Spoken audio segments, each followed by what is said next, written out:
नमस्कार, मैं हूं आरिश अजहर आपके साथ। हमारे खास पेशकश में आपका स्वागत है। जी हां, दीपों की शक्ति और तंत्र की ऊर्जा। जी हां, ये हम क्यों कह रहे हैं?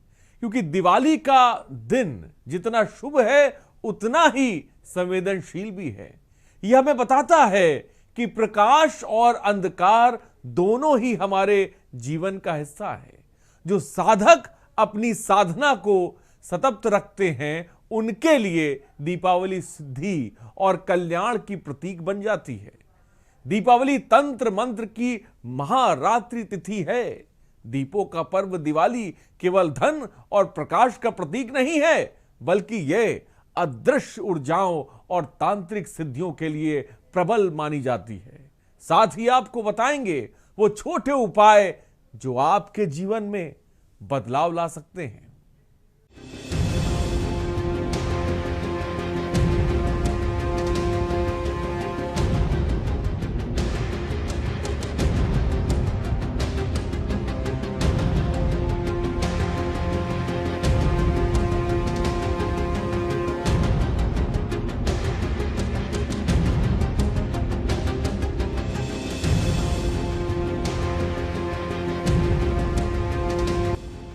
दीपावली, जिसे उपनाम दिवाली और अमावस का वह दिन जिस दिन काली रात्रि निशाचरों की रात, आखिर निशाचर उस दिन ज्यादा मात्रा में प्रभावी होते हैं। इसी वजह से अमावस की रात पर दीपावली की रात में तंत्र साधना को बहुत प्रभावी बताया जाता है। हिंदू पंचांग के अनुसार माह के 30 दिन या यूं कहें चंद्रमा के 30 दिन को चंद्रकला के आधार पर 15-15 में दो पक्षों में बांटा गया है, शुक्ल पक्ष और कृष्ण पक्ष। शुक्ल पक्ष के अंतिम दिन को पूर्णिमा कहते हैं और कृष्ण पक्ष के अंतिम दिन को अमावस कहते हैं। मान्यता है कि शुक्ल पक्ष में देव आत्माएं वैष्णव शक्तियां सक्रिय होती हैं और कृष्ण पक्ष में तामसी शक्तियां ज्यादा सक्रिय रहती हैं। दीपावली की यह मान्यता है कि दीपावली पर्व के दौरान दान से आत्माएं ज्यादा सक्रिय रहती हैं। इस कारण मनुष्य में राक्षसी प्रवृत्ति का असर बढ़ जाता है।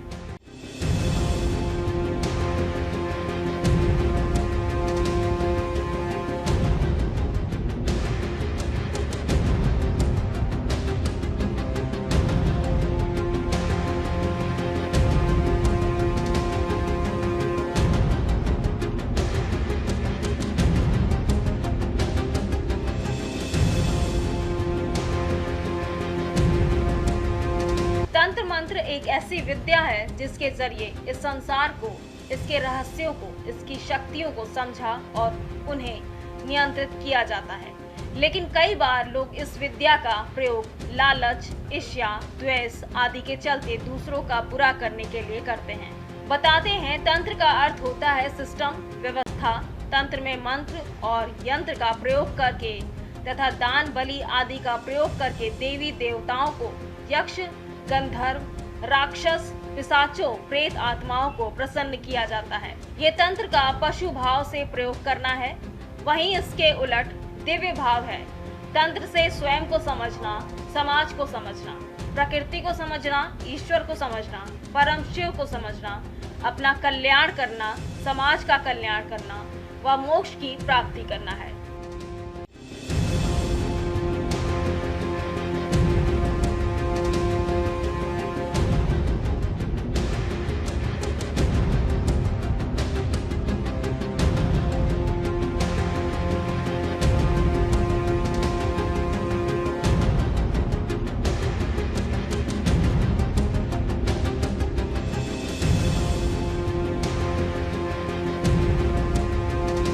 बारे में कई ग्रंथों में लिखा गया है, सबका अपना अपना लक्ष्य होता है।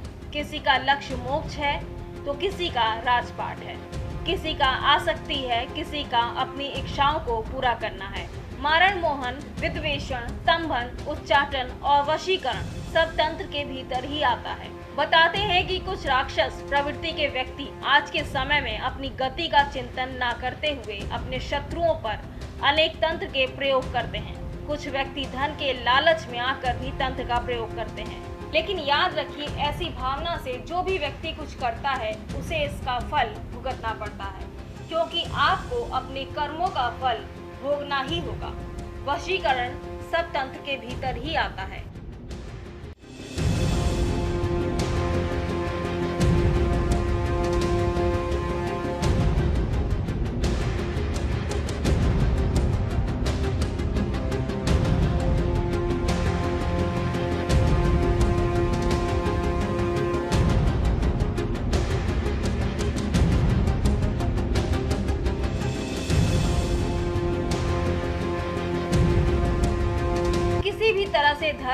या आध्यात्म से नहीं जुड़ा हुआ है। यह एक तकनीक है जिसमें आप अपने शरीर, मन और ऊर्जा का इस्तेमाल कर रहे होते हैं, जबकि मंत्र शब्दों की एक ध्वनि है जिसका प्रयोग सकारात्मक रूप से दिव्य शक्तियों का आह्वान करने के लिए किया जाता है। तंत्र में अपने शरीर, अन्य शरीर या मृत शरीर को मंत्रों और हठ योग द्वारा साध कर की जाने वाली तंत्रिका क्रियाएं होती हैं। वही मंत्रों का उपयोग ध्यान केंद्रित करने, आत्मज्ञान के लिए और आध्यात्मिक विकास के लिए किया जाता है। तंत्र का उद्देश्य सिद्धियां अथवा विशेष शक्तियां प्राप्त करना होता है और सिद्धियों का प्रयोग सकारात्मक और नकारात्मक दोनों ही हो सकता है। यह व्यक्ति विशेष पर निर्भर करता है, जबकि मंत्र गुण अक्षर या पवित्र सूत्र होते हैं जो मन की शुद्धिकरण और आत्मा की ऊर्जा को जागृत करने में मदद करते हैं। हमारे खास पेशकश में रुकते एक छोटे से ब्रेक के लिए हम जल्द हाजिर होंगे। आप बने रहिए हमारे साथ।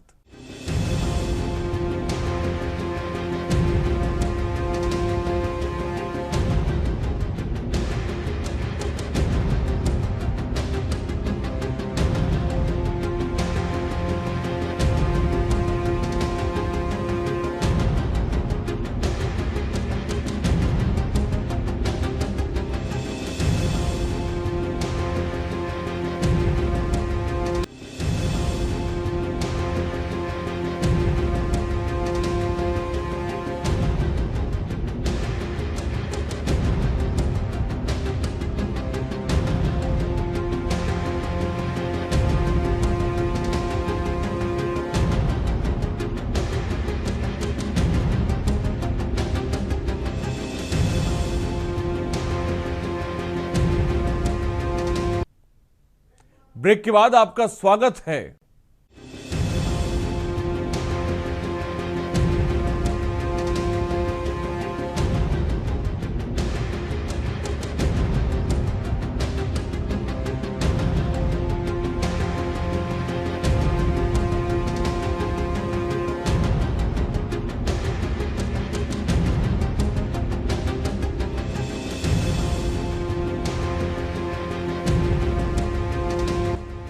अगर कोई व्यक्ति बिल्कुल स्वस्थ है और अचानक उसकी सेहत बहुत बिगड़ने लगे, वो सोच भी नहीं पाता है, जो काम वह करने की सोच चुका है पर वो काम नहीं कर पा रहा है, खुद को बंधा हुआ महसूस करते हैं, शरीर अकड़ा हुआ है, हाथ पैर सिकुड़ जाते हैं, हाथों में तलवों में बहुत दर्द होता है, उसे लगे कि उसका पैर और हाथ जकड़ रखा है, उसका सर भी जकड़ रखा है, तो समझ लें कि इस व्यक्ति के ऊपर स्तंभन क्रिया की गई है, उसे बांधा गया है ताकि वह जीवन में कोई काम न कर पाए। अगर किसी व्यक्ति को लगे कि उसका सिर अचानक गर्म रहने लग गया है, उसके तालू अचानक झनझनाने लगे हैं, उसका गर्दन पीछे से अकड़ा हुआ है, बार बार सर्वाइकल हो रहा है, एक्सरसाइज के बाद भी आपकी गर्दन की अकड़न नहीं जा रही है, तो समझ लीजिए कि ऐसे व्यक्ति को स्तंभन कार्य करके बांधा गया है।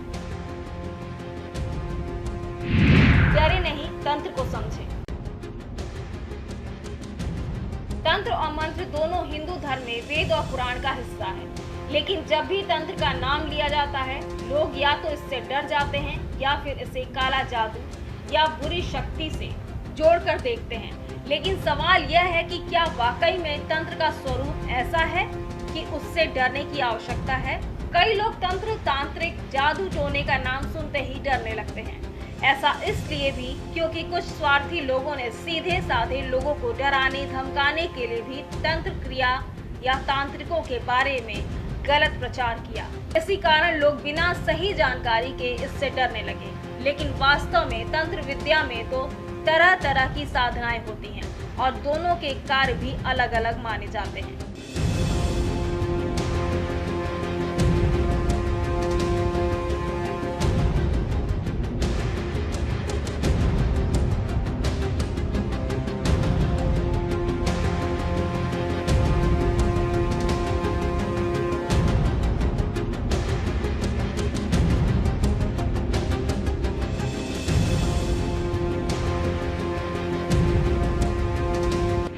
दक्षिण मार्गी और वाम मार्गी तंत्र साधना।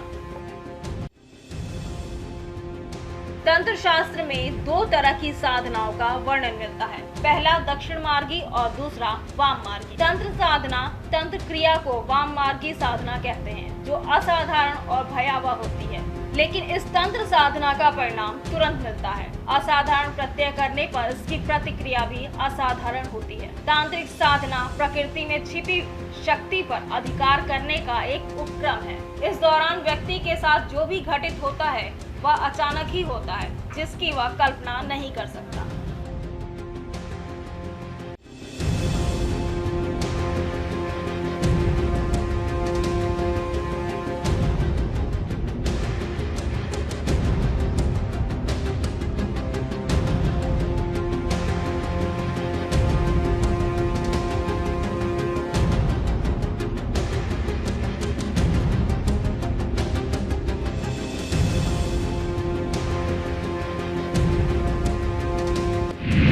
तलवार की धार पर चलने के समान साधना।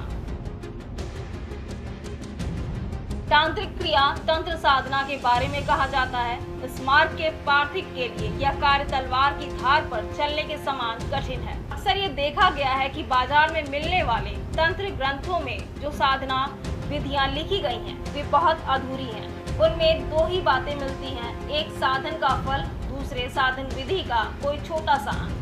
इसलिए तांत्रिक विद्या का प्रयोग किसी योग्य जानकार के सानिध्य में ही करना चाहिए, नहीं तो जरा सी गलती होने पर परिणाम बहुत भयावह प्राप्त होते हैं। स्पेशल डेस्क के न्यूज़ इंडिया। हमारी खास पेशकश दीपों की शक्ति और तंत्र की ऊर्जा में फिलहाल इतना ही। देखते रहिए के न्यूज़। नमस्कार।